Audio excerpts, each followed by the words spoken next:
I don't know how much you've been missing our video news, but it's time to talk about what we got coming up here today. The fantasy football season officially starts tomorrow night, and oh boy, we have huge matches. I mean, the fact of the matter is, people clearly had very different strategies going into the draft this year.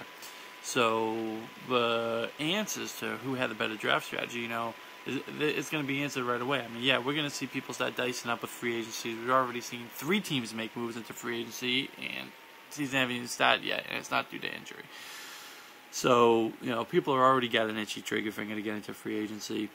The fact of the matter is, we've got to find out who did drafting the right way. You're going to see whoever does really well in the first 3 weeks is probably the team that really drafted well. And let's get right into it right now. First game we're going to look at is the Fat Italians going up against Prestige Worldwide. A lot of heat between these two teams. Both coaches were yelling at each other at the end of the draft. Both of them are fighting over control of their rock band called Front Pockets. I'm looking over the numbers. I'm a little partial to one of the teams, I got to say. I ranked one of the teams in the middle to start with. I'm looking over the matchups. I think that what we have is, I'm going to give the nod to the Fatties right now. But again, this is the moment where we start to see whose drafting strategy was right. Did people go in the right direction or the wrong direction? Next one, we were talking after the draft, immediately following the draft, talking about the danger of selecting 2 wide receivers on that work for the same team. Now it looks like this might be about to backfire in Rua already. Week 1, Peyton Manning not playing. How strong do you feel about this offense when you have two of your 3 starters are indie wide receivers, great wide receivers, but now that they don't have Peyton Manning, how strong are they going to be? How much are they worth to you anymore? I'm going to go ahead and push for Shazam in that one. Next one, That's What She Said going up against the Chips. I think that the Chippies are a fantastic team. I think, the only thing that can get in the way of that team is the coach. He's one of those 3 guys that had an itchy trigger finger already, pulling the trigger. He's got trading blocks set up. He wants more wide receivers. He's got great wide receivers.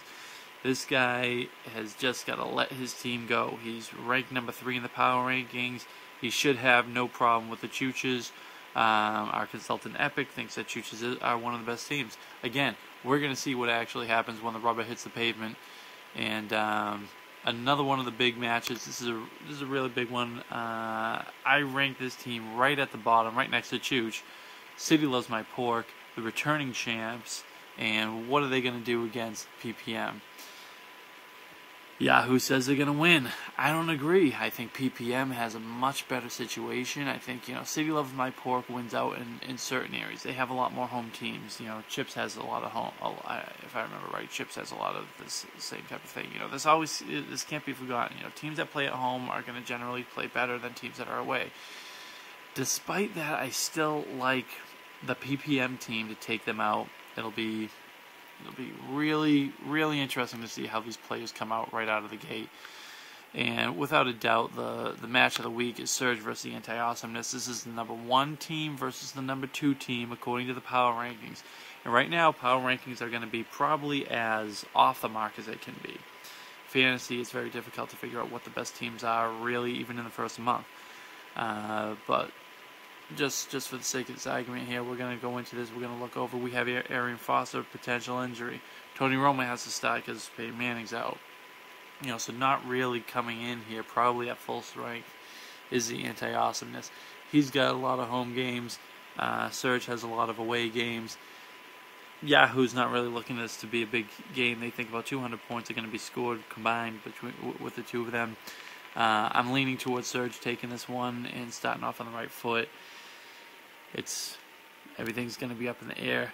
I'm loving the Thursday start date. We're going to get some results right away. Who knows, maybe people will make different adjustments to their lineup based on those results. I mean, anything's possible. We may see some interesting free agency moves immediately following Thursday. Anything can happen. Stay tuned. Fantasy football is about to begin.